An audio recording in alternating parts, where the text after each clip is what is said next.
Alex Notay is placemaking and investment director at PfP Capital, the fund management business that grew out of Places for People, one of the largest property management and regeneration companies in the UK. Places for People has been doing, as I've heard you say before, Alex, what it says on the tin. But has the change in lifestyle that we've all experienced over the past 6 months changed the sort of places that people want? I think it's really interesting to see now so many people talking about placemaking, and I think it's in danger of becoming one of those words like sustainability that's almost meaningless because there's no set definition, so everyone can kind of pick and choose their own. But actually, if you ask somebody who doesn't work in our industry, you know, a place to describe a place that they like, I find it will generally be a mixed community place. It will have a mix of public green spaces, of maybe some leisure or retail use of some commercial space, and a mix of tenures. People generally like to have the idea that all kinds of people could be somewhere and they can mingle and interact. COVID has made that extremely difficult, but I think we'd all like, we know we're designing places for the long term, and we'd like to think that we can get to a point where that works again. I think the flight from the cities has been somewhat overplayed. I think there are clearly some people who might take this as an opportunity to work more flexibly and move to the country. But as someone who grew up in the middle of nowhere and who lives in a city centre now, I have no intention of ever doing that, because I think humans are drawn to that agglomeration of activity and other people and stuff that's going on. I think what's really good about COVID is it is reiterating the importance of things like green space. And as a researcher, I did some work when I was at ULI with Gensler, the architects, about the value of green space to just commercial landlords. And we got very minimal traction in terms of people being able to put a material value on it beyond it's a nice to have. And that was in 2010. Whereas I think now people really actually understand the importance of our public realm in so many other ways than just to kind of to pass through. I think flexibility of space is one of the great challenges that's going to come through now. So not only in terms of that whole space as a service idea, that an office needs to potentially have other uses to validate its space, but that as we're all working in our homes more, things like open plan living are suddenly maybe a bit harder. Maybe people do want doors and to be able to shut off areas so they can make workspaces, they can make playrooms for children, they can make cooking spaces more easily.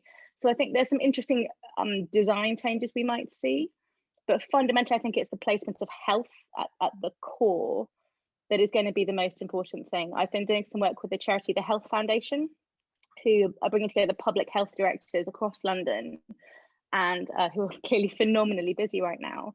But the thing that I found fascinating was hearing from them that they said, we are dealing with the outcomes of poor planning and poorly designed buildings and communities, but we don't know where to interact with the process. So we never get brought in. And so one of the things we're trying to do is figure out more tangible ways to educate public health professionals about real estate, but also ways to draw them in a more systematic way. That's very interesting.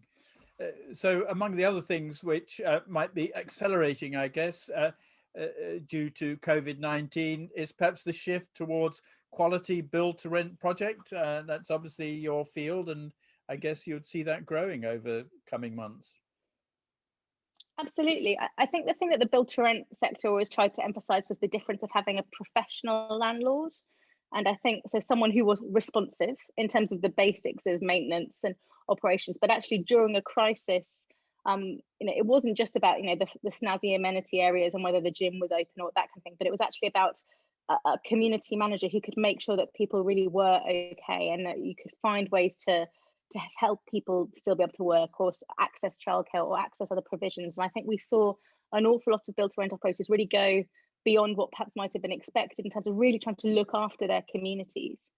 I think also the fundamentals of really well designed space that's flexible, again, that we might see people wanting more 2 beds where they could define one as a workspace and one as a kind of living space, which weren't necessarily so popular.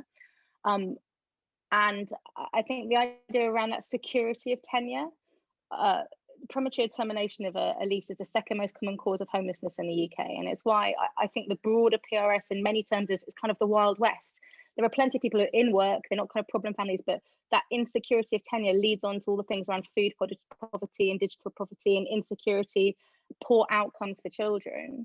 and a huge number of families are in rental accommodation that is not fit for purpose. I think build to rent can do a lot to meet that need in the missing middle, where people may want to buy and have aspirations to buy, but it's out of their reach either now or potentially for a very long time in the future. PfP has got projects all around the UK, and one of the largest is East Week and Sweetwater Development in the Olympic Park in London. So looking at what Places for People has on its tin, as you say, what are the sort of benefits that residents experience as a result of that real focus on placemaking? I think it is that it's that really holistic approach from the very first kind of core principles.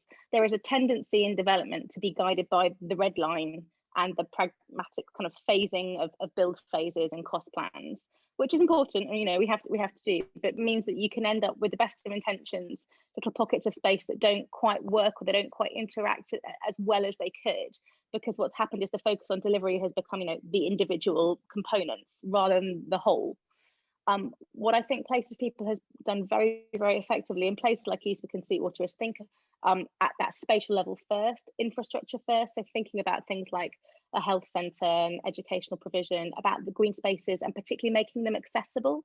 So, when this work was being planned a good kind of 6-7 years ago, there was a real focus on disability access and space for kind of families, which wasn't necessarily the norm then, and different types of surfaces and seating, which seems very obvious now, but it's not something that I think historically has been always done very well in those large regeneration developments. Play spaces and that kind of, as well as the obvious kind of commercial and retail.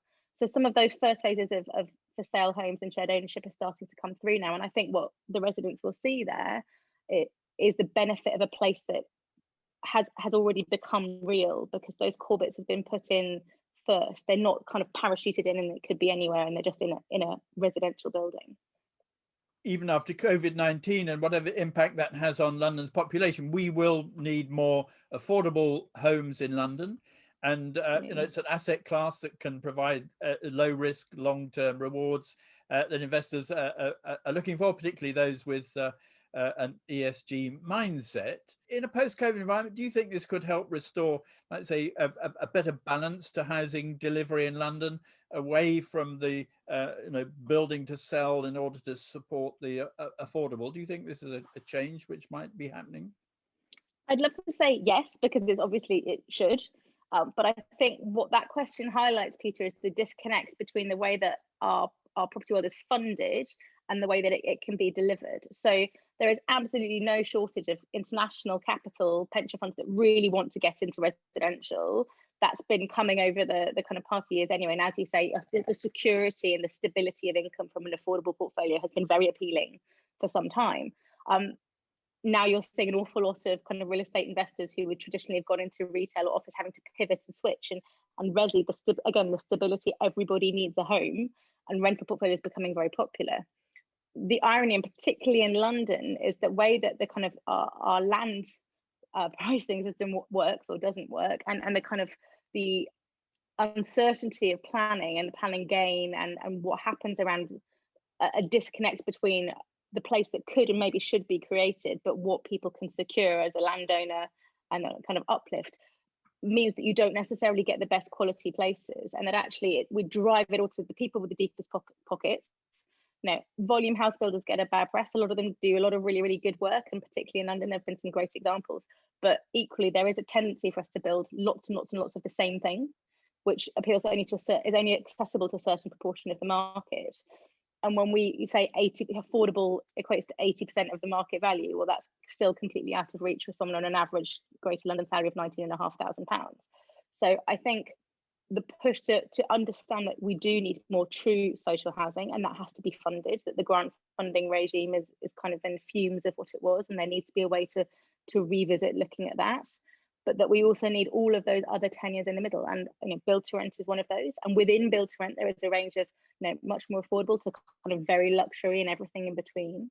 But that actually broader range of choice hopefully takes away some of that distortion in the market, where a London property just has an enormously inflated value and actually is out of reach for most people who might need it. So do you think the changes proposed by the government in the planning for the future of getting rid of Section 106 as it exists at the moment might be a solution to delivering more affordable housing, or do you think it is not going to work in that way? This is a personal view, not a house view, I should say. I think it's easy to be a stick in the mud about any kind of reform, and that any government that's trying to do kind of bold reform, I think it's sparking really interesting questions. For me, what's been released for consultation is that probably would be quite a good idea if you had a blank sheet of paper, but it doesn't really, to me, clarify how you get from the system that we currently have, as imperfect or perfect as it may be, and that transition phase. And as someone who, as a civil servant, lived through the importance of regional development agencies, and then the abolition and the very patchy replacement by local enterprise partnerships and combined authorities. So we still have parts of the country that don't have a coherent policy and funding framework for urban development because they were just sort of missed out. I have real concerns when government tries to do those kind of silver bullet policies without thinking through the unintended consequences. And I fear that this is one where the fixation on raising housing numbers doesn't drill into enough of the detail with, well, are we building the right kind of thing in the right places? Now, you are starting to hear that debate happening around the planning reform, and I think that's good. And I would like to think that government will listen and respond to the vast range of kind of consultation responses they'll get. The other bit, as a non-executive and a charity trustee of charities like the Creative Land Trust and Sound Diplomacy around the importance of arts and culture, it really bothers me that there's nothing mentioned about the value of heritage spaces, about venues, or about art and music and nightlife. And that point of the attraction of cities being that buzz, but we all know we need to kind of reinvent high streets. The temptation to make entire high streets residential areas will then inherently inhibit licensing arrangements for nighttime venues and take away some of the activity that people are drawn to. So we've got to really think through the complexity of how we reinvent places post-COVID. So I want to be optimistic for planning reform, because I think it's a conversation where we know that the current system isn't fit for purpose. But also I think it's too easy to be fixated on numbers. And again, it goes back to that quality point. I say this in almost every presentation I do, but 25% of the current private rented sector doesn't meet the decent home standard. That is a floor level government standard. And that's from the English Housing Survey in 2019. And it's gone up, it used to be 20%. The Centre for Social Justice last year did a fantastic survey of businesses with over 1,000 employees in the UK.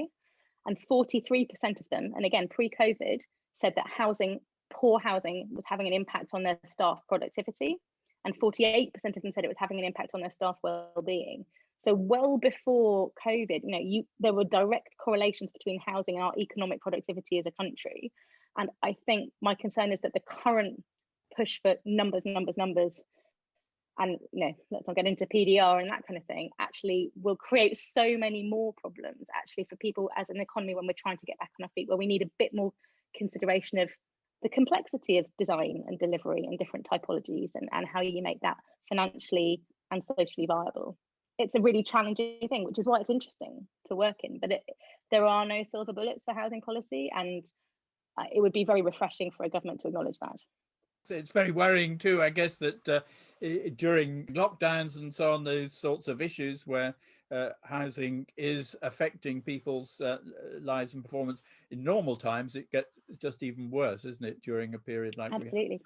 And I think that the good thing would be around things like air quality, Peter. So we were already seeing, the value of design being understood, that things like air sensors and air quality monitors in buildings was starting to be something that I certainly in kind of build to rent landlords was seeing being used. I think you'll see a lot more of that kind of technology being used, hopefully not in a kind of big brother monitoring way, but just in an acknowledgement of the link between health and the buildings that we spend our time in, particularly as we're all having to spend more time in them. Alex, thank you very much for your insights. Thank you for talking about the work that you do, and I look forward to seeing you at the NLA, hopefully in the not too distant future. Absolutely. Thank you so much for having me, Peter.